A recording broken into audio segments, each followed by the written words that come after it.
This is my review for Prince of Persia, the Xbox 360. I hope you enjoy it. I rate all my games on a scale of 1 to 10. 10 for oh my god, WTF barbecue.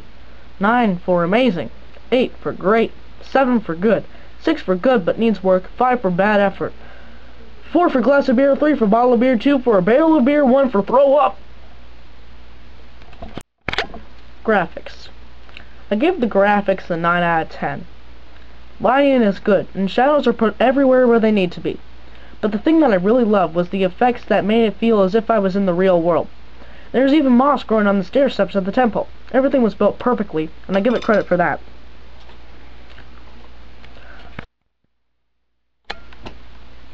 God damn it. Okay, the world is amazing, absolutely amazing, and done perfectly. You would have to buy the game to know what I'm talking about.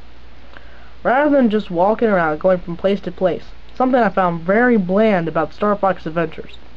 You jump, climb, floor run, wall run, power plate, and all that stuff to get to where you're going.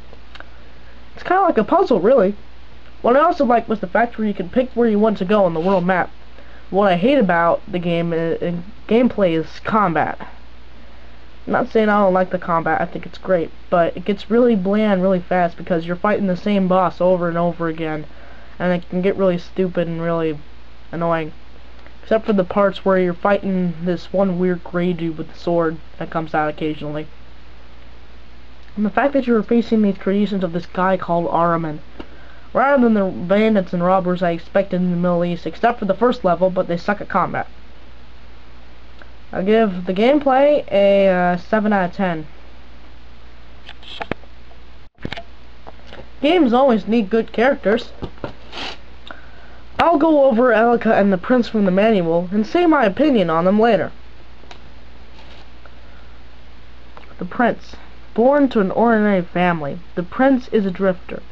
He is a man without title, a man without a calling. A prince in nickname only, he wanders from adventure to adventure in search of fortune. When he was only a young boy, his immediate family was killed in the war. Since then, he has no lasting ties or close connections. To him, the past is gone, and the future will take care of itself. All that matters now, the thrill of the moment, the next heartbeat, the next death-defying leap.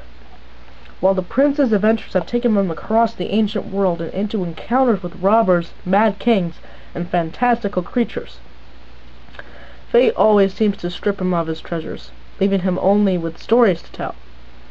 As he returns from another adventure, this time loaded with gold, he feels his fortunes may have changed.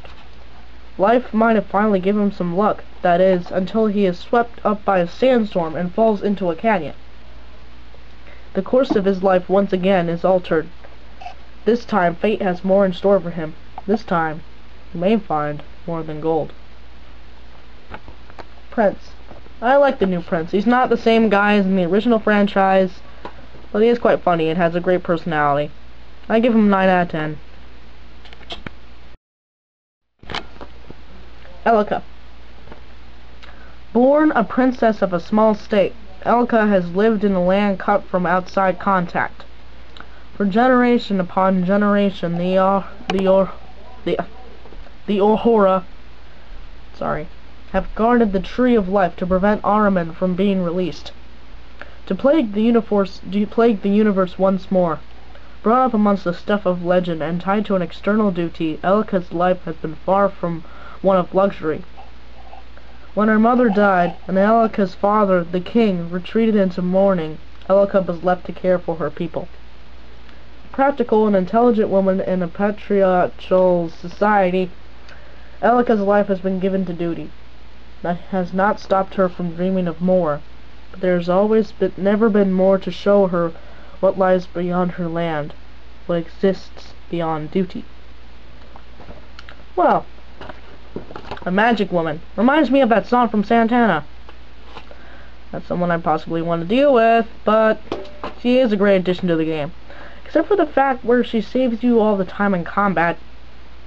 I'd like it if she only saved you from cliff falling, because honestly, you would be pulling your hair out the amount of times you fall over, trust me.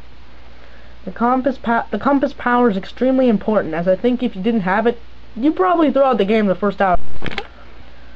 think Elika's probably one of the best female game characters I've ever seen. She gets a 10 out of 10. There's my review for the game of Prince of Persia. I hope you like it. The average added all up, 8 out of 10. This is XenephusVC signing off with YouTube.